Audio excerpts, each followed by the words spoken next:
The Horn of Africa has different names and frontiers. The Horn of Africa contains the states of Djibouti, Eritrea, Ethiopia, and Somalia, South Sudan, and the Sudan. The Horn of Africa is identified for weak governments' challenges of frontier governmentality, border security issues, and largely volatile relation between the countries in the region.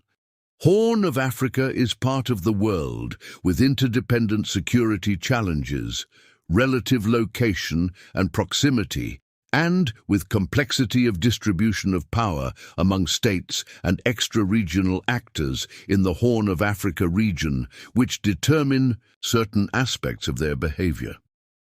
Like the other parts of Africa, the Horn of Africa has been impacted by the decisions of Berlin Conference, 1884 to 1885. The partition of the Horn of the Africa by Europeans have created artificial borders, divided brethren, redrawn the maps of the kingdoms or empires map in the region.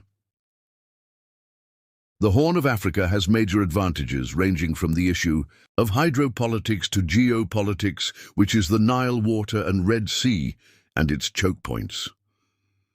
Both in the colonial and post-colonial period, this region is a strategically an important and dynamic African sub-region. It has attracted external powers and local forces. Egypt, Turkey, Qatar, UAE, Saudi Arabia, or the Gulf cooperation countries are major players in the region. Two security interests, military bases, controlling the Red Sea trade route, access to farmlands are the major interests of the extra-regional powers to influence and pressure on the weak states of the Horn, including Eritrea, Somalia, Djibouti, and Sudan. The Horn has some debacle features. The local forces have weak governance, poor democracy or pseudo-democratic governance, ethnically divided dictatorships, autocracy, and fundamentally the region has intra-state disputes between competing ethnic groups or tribes. Further, the economy of the states in the region is impacted for ill management, recurring debt for IFIs, IMF-ruled, hardly diversified corruption.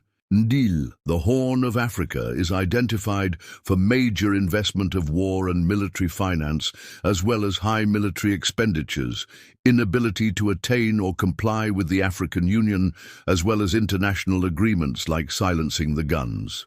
Ndil, on the other hand, the external powers are in the Horn of Africa because of its strategically critical geographical location, which makes its politics strongly influenced by events in the Middle East, such as the oil trade and terrorism.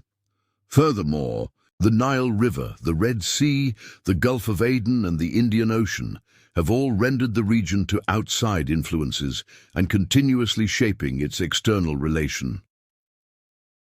This complex socio-economic contexts and the dynamic geopolitical situation in the Horn of Africa deserves a necessary attention. And these changes aforementioned have pushed the states and non-state actors, the de facto Somaliland, to review the security implications, alliances and interactions between the states, the extraterritorial powers of the Middle East, especially the GCC, Turkey, Iran, and global traditional powers, or USA and Russia, and rising powers like China and India. The extra-power involvement of the nations in the region has great impact on the relations between the Horn of Africa. For a long period of time, these powers have features of supporting, intensifying, mitigating, mediating on the interrelations of the Horn of Africa states. The overt and covert actions of these powers to achieve their national interest have taken different forms. Threat and force to shape the behavior of the states. Security threats, like coup, arming opposition groups, provision of financial support for breakaway factions, tribal leaders, training and providing logistics.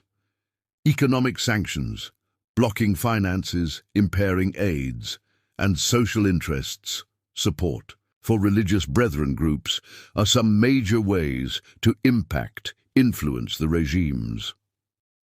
Support for insurgent groups, stir up the already fragile peace of the region and the prolonged border conflicts that can create mistrust among the neighboring states. More stars. As result, the weak democratic process, ineffective institutions, dearth involvement of the civil societies, hardly separation of powers or one-man rule, tribal competition, intra-state conflicts has been creating wider conflicts with large spillover effects.